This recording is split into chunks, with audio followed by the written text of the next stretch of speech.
Текстилните работнички од конфекцијата Алконтекс не попуштиле под притисок, туку денешниот протест пред фабриката го откажале поради временските прилики.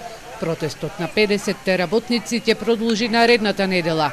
Овие работнички се на принуден одмор и си ги бараат платите, како и да продолжат како вработени на неопределено, а не на определено време во друга фирма. Чекаат и одговор од инспекциите кои деновиве влегле во фабриката.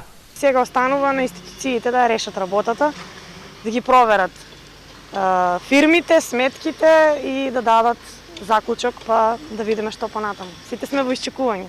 Од Гласен текстилец велат дека ова не е изолиран случај, со вакви проблеми се соочуваат и работнички од други конфекции во Штип, но и во соседните градови. Ми имаме само околу 300 работници кои што се приморани да потпишуваат од неопределено на определено. Се менуваат имења на фирми и слично.